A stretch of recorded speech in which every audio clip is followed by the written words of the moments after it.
ஈசங்குருத்தே இளங்குருத்தே ஏழரைவருடம் சிறையில் இருக்கும் வாரா பன்னெண்டே ஆணை தடுக்கும் அடித்தடுக்கும் அங்கு வந்த காரணம் என்ன?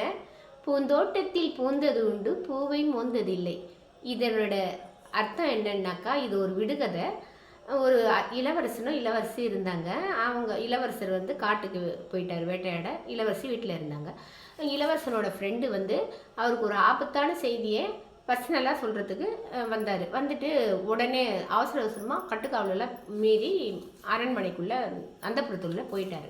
போயிட்டதுக்கப்புறம் அதை சொல்ல போக போகிறாரு. அதுக்குள்ளே இளவரசன் வந்துட்டார். வந்துட்டு எதுக்காக எங்கள் இதில் ரூமில் எங்களோட மனைவியோட அந்தப்புறத்தில் போந்தீங்க அப்படின்னு மனைவி மேலேயும் சந்தேகப்பட்டு அவசரப்பட்டு சரியாக விசாரிக்காமல் அந்த ஃப்ரெண்டு மேலேயும் சந்தேகப்பட்டு எடுத்துகிட்டு போய் சிறையில் அடிச்சிட்டாங்க. அதுக்கப்புறம் அந்த இளவரசியோட அப்பா வந்தார்.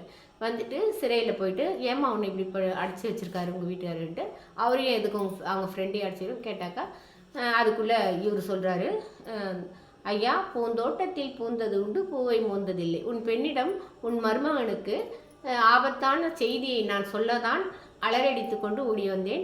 அதனால் கட்டுக்காவலை மீறி ஓடி வந்தேன் சொல்வதற்கு. அதற்குள் உன் மருமகன் வந்து எங்களை தவறாக நினைத்து விட்டார். இவ்வளவுதான் நடந்தது, வேறு எதுவும் தவறில்லை அப்படின்னு தெளிவாக சொல்கிறாரு. இதுதான் இந்த விடுகதையோட அர்த்தம்.